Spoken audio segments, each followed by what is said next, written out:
Hello, everyone. My name is Lorraine Nowlin, and I am the facilitator of WDI USA's Black Women's Caucus. Remember that we are a global, nonpartisan group of volunteer women dedicated to protecting women's sex-based rights. There is a link in the description box to the declaration where you may read, and if you are as passionate as we are, you may sign the declaration. Today, I am so happy to have Nowlin here with us. Nowlin is the director of the award-winning documentary Reflections Unheard, Black Women in Civil Rights, as well as a writer, a pole dance artist, and a women's wellness leader. She is also the author of her very own memoir, and she writes a blog where she shares her creative thought pieces and all about her life's journey. So today she's here with us to discuss her gender critical perspectives on identity and expression. Nowlin, thank you so much for being here, and please introduce yourself again. Hi, Lorraine. Thank you for having me. It's such an honor and pleasure to be here. Hi, my name's Nowlin. I am a multidisciplinary artist. I'm a writer slash blogger, and I'm also a wellness practitioner. I have a blog where I frequently discuss issues pertaining to women, especially Black women, from a gender critical perspective. And I talk about how gender ideology affects Black women uniquely and how it's also affected me in my own life. And I started that blog immediately, literally the day after I got canceled from social media for speaking openly about these issues. So yeah, if you would like to read, check out, and subscribe to that blog, you're welcome to visit my website at nowlin.com and click on blog, and you can find it there. Again, and thank you so much. You are just multi-talented, very, very fascinating woman you are. Thank you. Okay. Speaking of the censorship, you had a negative experience online, and I believe it was Instagram, if I'm correct. Can you tell us about that?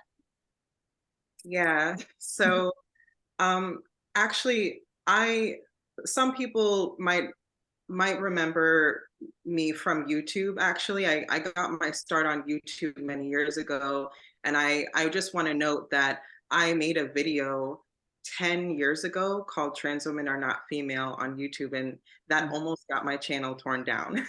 It wasn't as controversial to talk about these issues back then, like, because it was only controversial within the LGBT community, but it still caused a stir.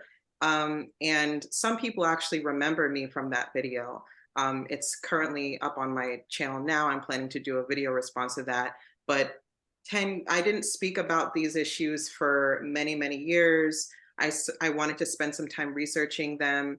And last spring, I started talking about gender critical issues and, how Black women are vulnerable to male prisoners now in prison. And recently, I started to do some research on Black female detransitioners. So that is Black women, Black females who have at some point in their life transitioned to live in the world as men, as trans men, and then who then later transition back to re-identify as women, and they started their healing journey. So I noticed that in a lot of the gender critical feminist media and platforms, they were not highlighting us. They were not, all of the people that they were highlighting were white, especially white women, white female detrans women. Yeah. And I said, this is definitely affecting us, and it's affecting us in unique ways. Let me find a way to amplify our voices. And so I did some research. I had to dig deep, but not too deep. It's like these stories are out there. They're on YouTube, they're on blogs. And I found several stories, personal accounts of Black lesbian detransitioners speaking about their process of detransitioning and healing. And I posted those in my Instagram stories. And I didn't really say much. I just said, my intention is just to highlight these stories because they're not being highlighted. And the next day, when I woke up, my account was gone. Not only was my main Nevlin account gone, my artist account, but also all of my linked accounts, like my Facebook account, where I wasn't even speaking about these issues, my Facebook account that housed my Reflections Unheard film business page for the past decade. I don't have access to that anymore. And also my women's wellness brand page was also deplatformed. So they just took down all of my social media. And I've been able to recover one account for my wellness brand, but not for anything else since then. So that's when I started blogging and just sharing my voice that way. And it's been honestly better. Wow. That was so aggressive for you to be wiped out completely like that. Why do you think it was so aggressive? Do you think it's because you really were a pioneer in pulling these voices together and putting this issue out there? Yes, I do. I mean, I thought it was really telling because number one, I had been speaking about these issues as it pertains to women for a whole year. You know, since last April, that's when I came out with a series of 3 posts that are now, I managed to salvage those and repost them on my blog now. Yeah. But I was speaking about women being affected by you know, male inmates who are identifying to women's prisons. I was talking about the queer ideology and how it affects us and lesbian women and bisexual women. I've been talking about all of that and also like just blowing up my stories with my opinions. And so it's weird because the one time that I actually do some research and just amplify, I wasn't even talking really. Just sharing links and screenshots to YouTube videos that are already out there in public that no one else is sharing.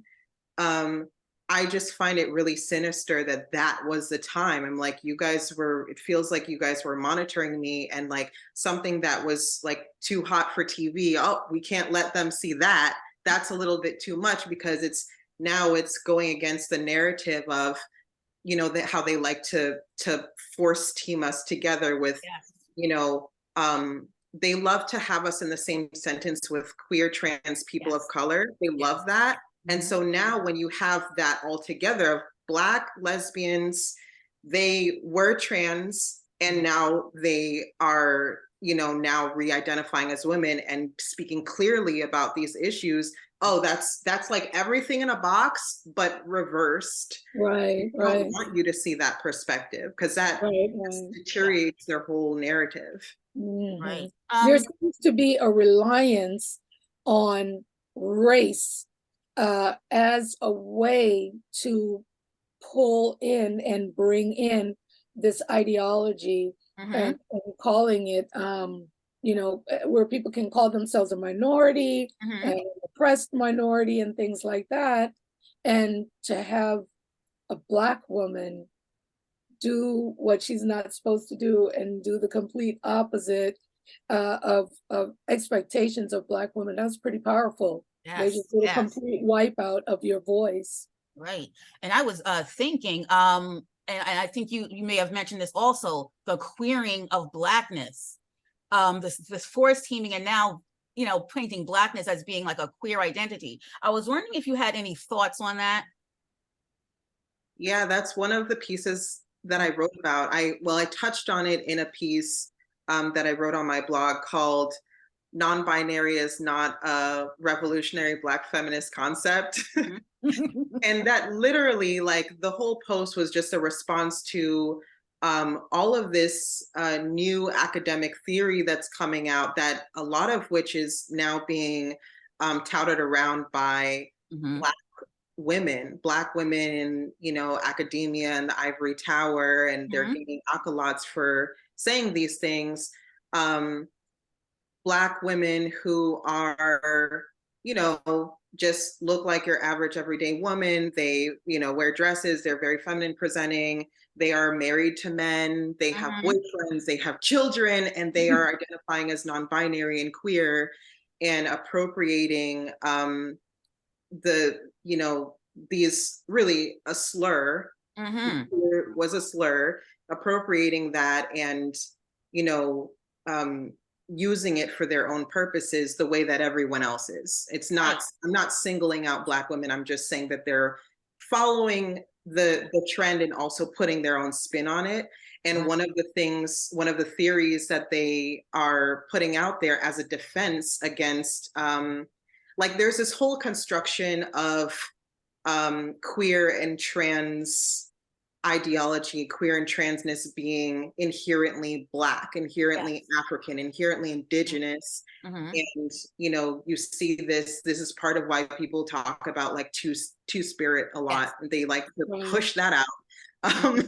And they do that with Black people as well, and Black people are doing that. So one of the things that they say is Blackness is inherently queer because we were, you know, oppressed under the white man, and you know, women were forced into these gender roles that, you know, were that were queer, or that they were traditionally for men or masculine. We were forced to work in the fields just like the other men. We were not permitted to have, you know, those certain privilege, I guess you would call them privileges, you know, things like that. And I was saying, you know, not only is this, again, you are appropriating a slur that wasn't even really applied to us. Like, we were not called queer as Black women, as a class.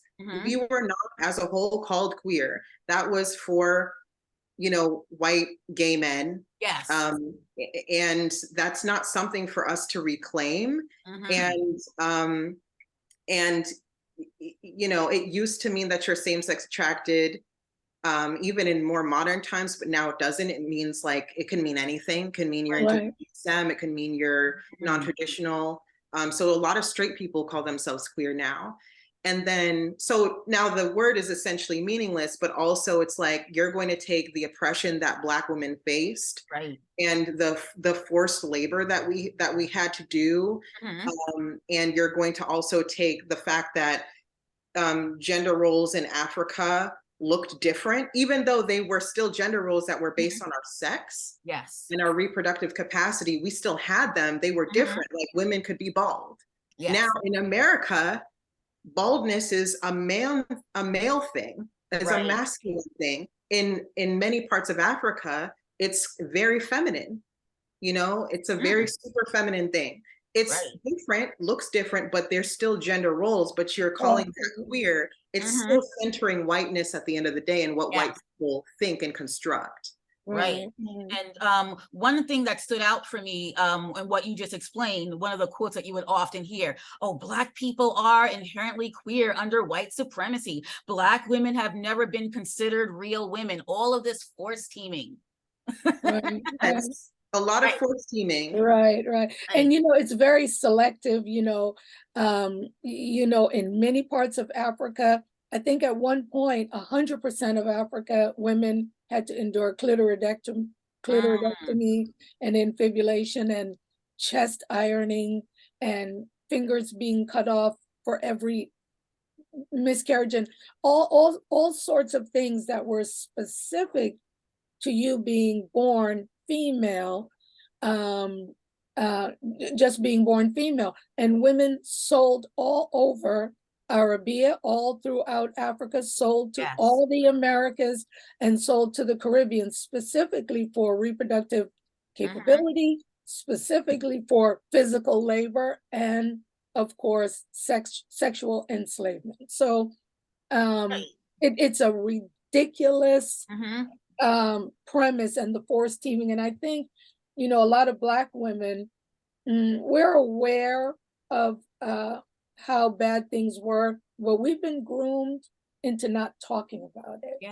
We've been groomed into not talking about it. So we almost forget that these things happened in Africa, in the Caribbean, throughout the Americas, throughout Arabia. our use and our purpose. We're almost groomed away from it. And I think that younger Black women can embrace this queer perspective Mhm. because of being groomed away from womanhood. Right, right. Exactly. They knew who to go to for that reproductive labor. They knew Black women. Exactly. Exactly. But they don't talk about it. And I want to just piggyback on something you mentioned, Suzanne, about the FGM, the infibulation, and the female genital mutilation that happens in Africa. That's an issue that hits very close to home because I am half Nigerian and I have cousins. I've spoken to cousins. We've had sit-down conversations about their FGM experience, who are my age. So, and I went to school in Nigeria for a couple of years. These were things that I feared, even though, and I never spoke to my father about it, you know, about what his beliefs are about it. You know, I haven't experienced it myself, but it's something that I know about. And it's almost like it was a primal or some sort of ancestral fear that I face because I know that this is happening in my lineage, in my culture, and there are women who are alive who have faced this and who are experiencing difficulties as a result.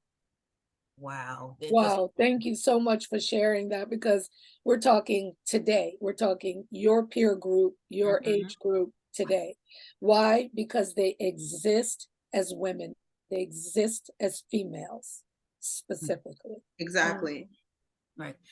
I wanted to go back just a little bit to detransitioners. You know, you made the video, which was phenomenal. What I remember when we wrote, when the Black Women's Caucus wrote the statement against gender identity ideology, I'll never forget, there was someone in the comment section on the website that asked, well, will you please talk about or write about Black women who decide to transition and even detransition? We haven't done a whole series on that yet, but I'm just wondering why, could you maybe talk about a little bit more about why you think a Black woman would transition or maybe even detransition? But I want to get to the transition first. Why do you think a Black woman would do that?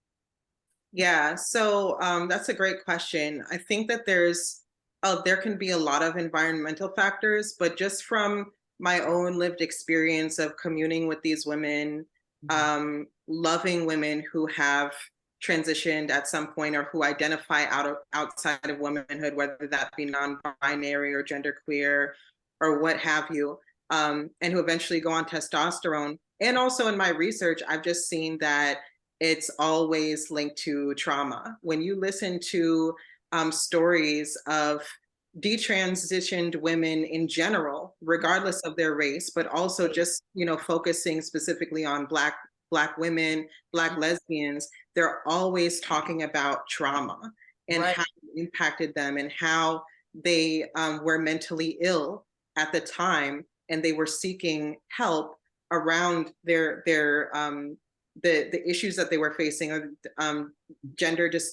what they're calling gender dysphoria, body dysmorphia, and you know, trauma impacts everyone differently. So it's not even to say that you know, all women who have experienced sexual trauma or trauma as a young girl are going to transition. But the thing is that when you have a solution that's being pushed in the culture as the solution that will bring you joy, that will bring you inner peace, because that's what transgenderism is being pushed as, you know, and the medical industrial complex is in on it.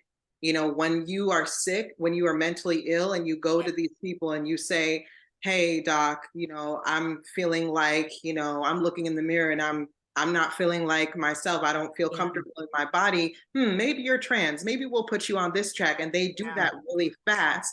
A lot of people talk about that. They take full advantage of that. And there's a lot of money in that for them. And doctors are socially pressured to do things like that because of the cultural narrative that's going on, where they'll get fired if they don't.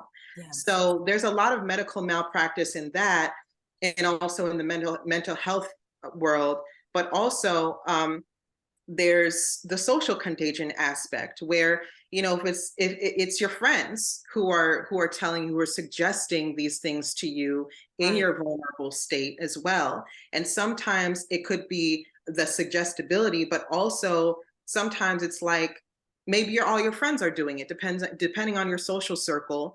If Mhm. you're, especially if you're gay, if you're a lesbian woman, if you're bisexual and you're in that kind of crowd, you know, especially if you're gender nonconforming in any sort of way, or you're Mhm. masculine presenting naturally, you know, there's a lot of suggestibility that you maybe internally be a man Yeah. inside deep down.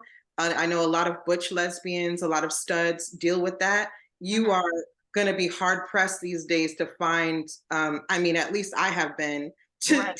to see a lot of studs and butch lesbians Mhm. are no longer identifying as women these days, Oh, you yes. know, identifying out of womanhood. It's very rare to find one who's like really firm on that. They usually tend Yes. to be kind of older as Mhm. well. Um, and so there's a lot of different factors, but it all stems from um, things like trauma, social Yes. contagion, isolation. Mhm. And I want to note one more thing about that.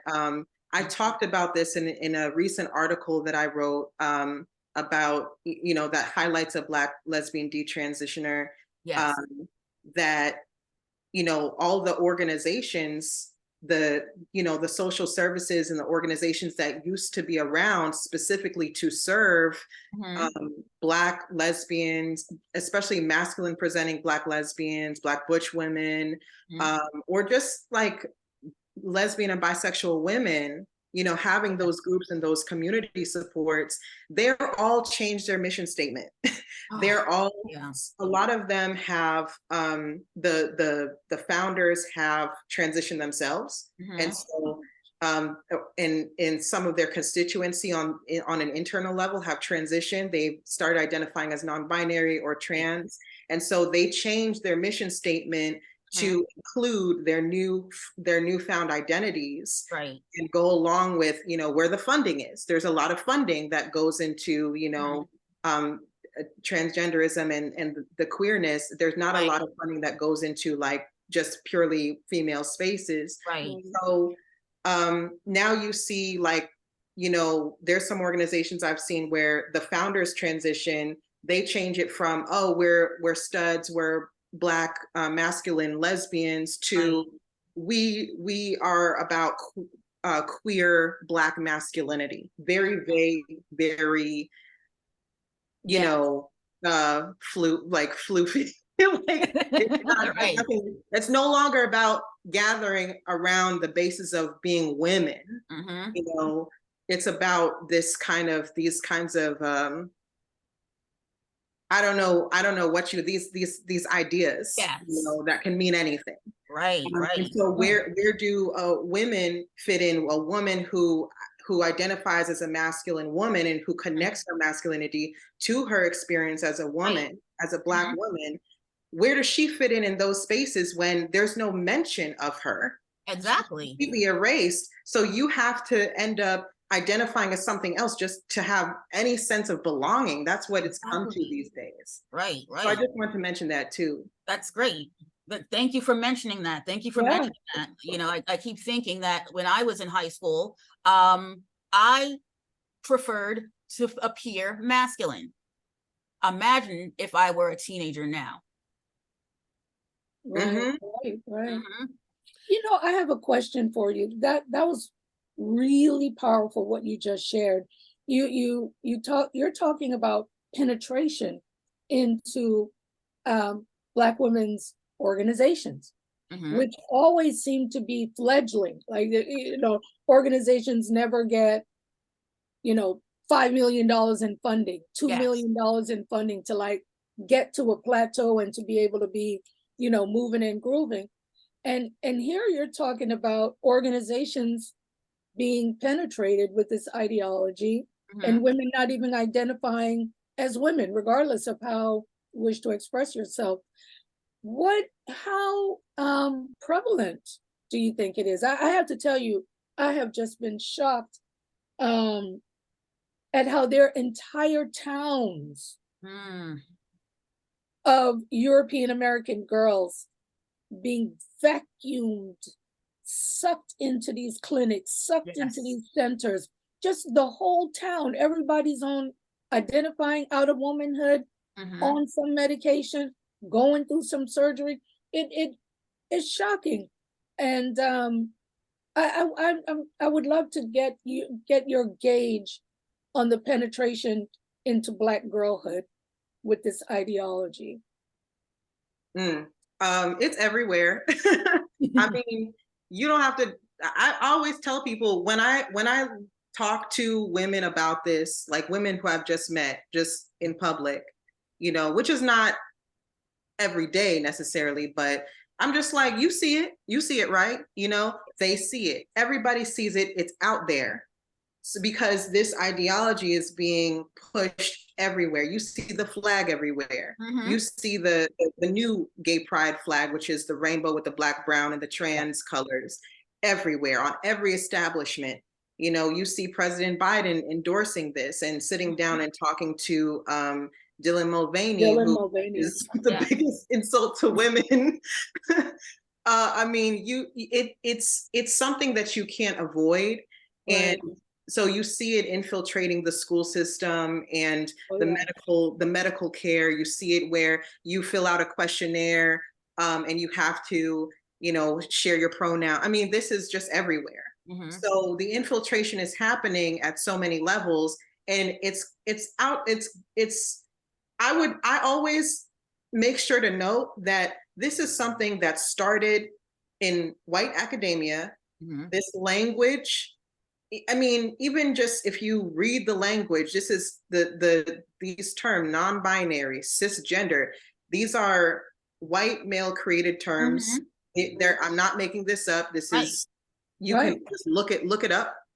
I have their names. Foucault, John, Volkmar Sigurd. I don't know how to pronounce. You know, pedophiles created John Money. John Money. You know, they created these terms, and these are white men, you know, with cushy lives, all the privilege, and this is, you know, being purported in academia, in those circles, in, you know, the elite white spaces where they don't have to suffer any repercussions. They're not women in prison being raped by men who identify as women and get to go into their cells and share cells as bunkies. They're philosophizing and playing around with words because it's fun for them, and they're men, you know.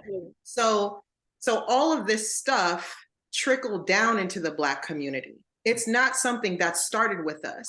And so it always baffles me when I hear Black women fighting against women like me, and saying that this is a Black thing, or you're reinforcing white supremacy. I'm like, no, that gender ideology is white supremacy. That's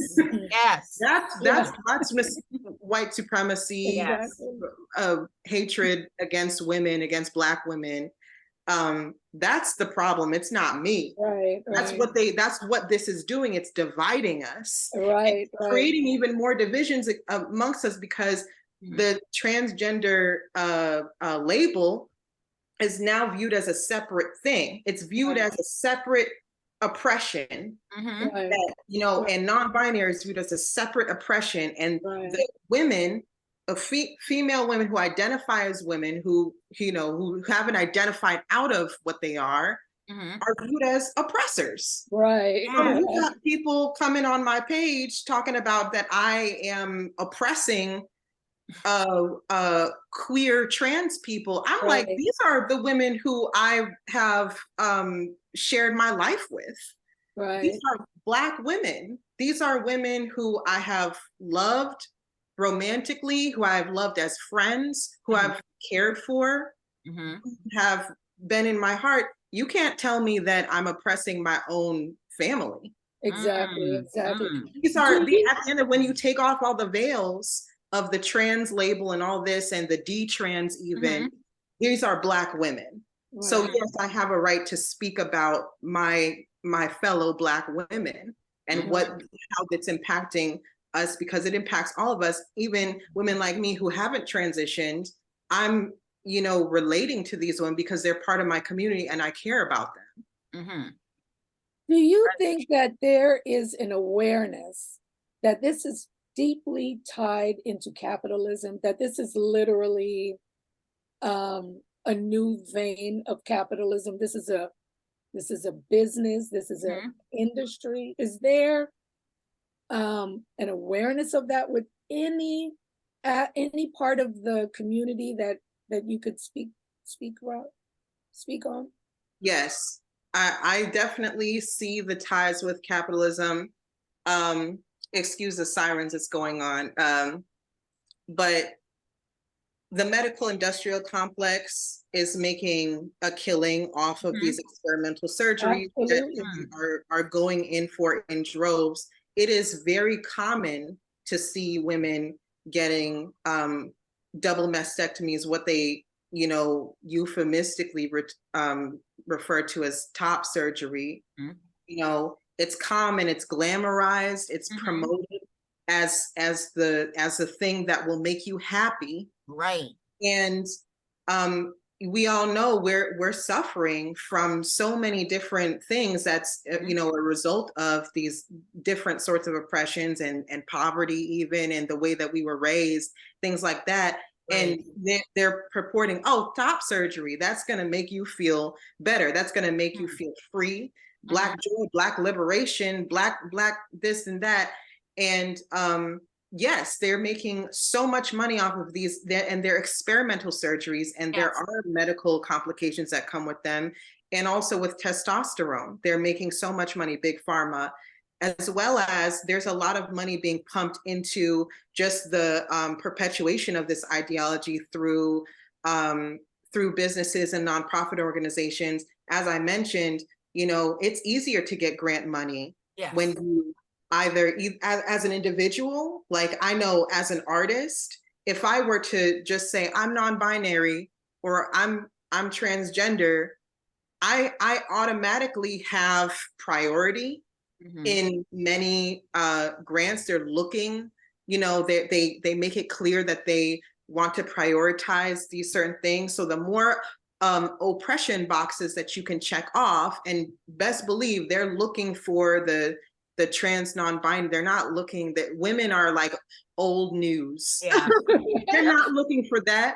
You know, if you're a transgender woman, a male who identifies as something, you know, as a woman, you're going to gain priority in many instances over women for certain opportunities, for certain grants, because it makes them look better. It gets some social brownie points, right, to be funding this ideology, the people who promote it. It makes them look progressive, and then more people buy their stuff, you know? And they protest people who are against it. right. So it's a lot. Right. Speaking of these men that pretend to be women or trying to live as women, but you know, they're men, I wanted to end on something that I felt was really powerful from one of your videos that you where you put some thoughts in a video. And here's the quote: "My energy and resources are valuable and limited, and as such, I am not obligated to be anyone's mammy or to take up the torch to fight for groups I do not belong to, particularly for groups which I do not belong to, and for those that are more powerful than we are." I was wondering if we could end on that, because they're expecting us to cape. And you know, Black women do not have all the power in the United States or probably anywhere in the world, but we're expected to cape for others. Could you talk a little bit more about that? Yeah, for sure. That statement was a nod to how Black women have historically, up to present day, been used as tools to further other movements that don't benefit us and that ignore and neglect issues that uniquely pertain to us.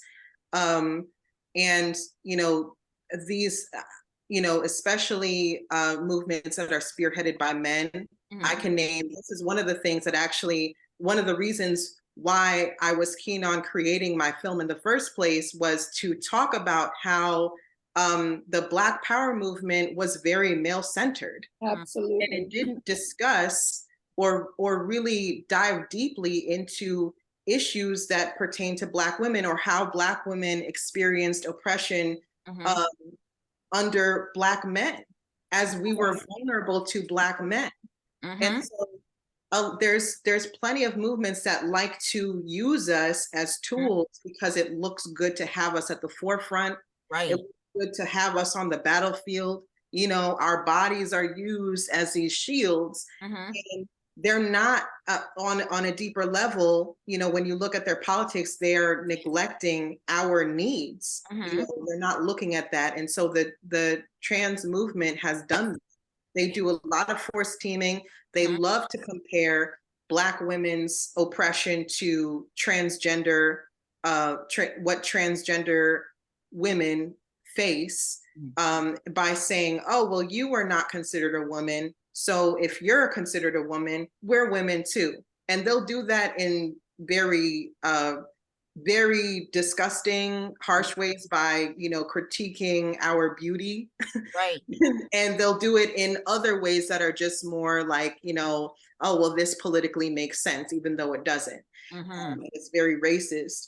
But yeah, that was just a nod to that, and just to acknowledge that I'm not obligated when we need to fill our own cup, and we need to mind. We need to think clearly about what is we're not resourced enough to be picking up the torch for other people, especially those who have certain privileges and positions of power over us. Transgender women have they are male, they are men. You know, they're biological men. They have all the power and privilege that comes with that, even just on an inherent physical level. Even no matter what they do with their bodies, they have that. And the number one way we can see that is by what they're doing with women in prison. Okay? When they're stuck with us, who gets the short end of the stick with that? You know. So I feel like we need to take care of ourselves first before we start standing up for other people. And we should never feel obligated to pick up the torch for other groups. We're trying to pick up our own.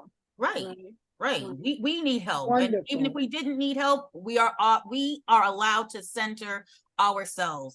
And I thank you so much, Nowlin, for centering Black women. I thank you for your work.